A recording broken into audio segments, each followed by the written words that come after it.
রাত্রি 2টোর সময়। এখন কোথায় যাচ্ছ তুমি? গাড়ি পরিষ্কার করতে? রাতে 3টায়। আচ্ছা, রাতে 3টে বাজে গাড়ি পরিষ্কার করতে যাচ্ছ? আচ্ছা, ওকে, যাও যাও।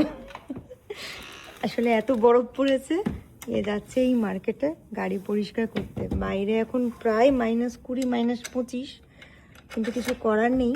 আমাদের গাড়ি নয়তো স্টার্ট হবে না, সেই জন্য গাড়িটা তো পরিষ্কার করতেই হয়। চারিদিকটা আশা করে বোঝাতে পারছি কীরকম রেটে বড় পড়ছে। মারাত্মক ঠান্ডা। ও পরে আছে জ্যাকেট আর আমি পরে আছি একটা জাস্ট শার্ট আর প্যান্ট। আমি জাস্ট জমে গেলাম। এখন যাচ্ছে ক্লিন করতে। আর ওই যে ওই ওই গাড়িটি, ওইটা আমাদের গাড়ি। হাসিও পাচ্ছে। ও এখন যাচ্ছে, কিন্তু এটাই আমাদের ডেলিকার লাইফ। সবাই যেটা দেখায়, আমি তো অতটা খুব একটা ভালো করে দেখাতে পারি না, কিন্তু গাড়ি ক্লিন আশা করি আপনারা দেখতে পাচ্ছেন যে কীরকম বরফ ঝড় হচ্ছে। সেই বরফ ঝড়ের মধ্যে এটা আমাদের কষ্ট হলেও আমাদের গাড়ি পরিষ্কার করতে যেতে হয়, কিছু করার নেই। আমি ঠান্ডা সাধারণত সহ্য করতে পারি না, সেই জন্য ওকেই বেশিরভাগ টাইম ক্লিন করতে যেতে হয়। আর আশা করি আপনারা আওয়াজটা পাচ্ছেন যে কি লেভেল এখানে স্নোস্টর্ম হচ্ছে, মানে ঝড় উঠেছে রীতিমতো। আশা করি গাছগুলো আপনারা দেখতে পাচ্ছেন।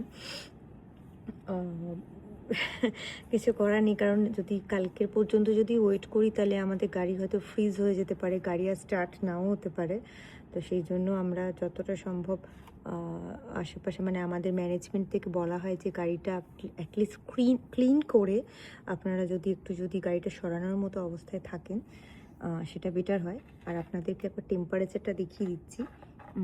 অ্যাকচুয়ালি এখানে চলছে 0-রও নিচে, অলমোস্ট -7-8 ডিগ্রি ফারেনহাইট। এই যে স্নো এরিয়া আসছে, আমার মারাত্মক ঠান্ডা করছে, আমি আর দাঁড়াতে পারছি না। তো ভিডিওটা আমি আপাতত এই পর্যন্তই রাখছি। ক্লিন হয়ে গেলে ও চলে আসবে। তো আপনাদেরকে বলে রাখি যে সেন্টিমিটার অনুযায়ী আপাতত এখনও পর্যন্ত বরফ পড়ে গেছে প্রায় 25 থেকে 30 সেন্টিমিটার।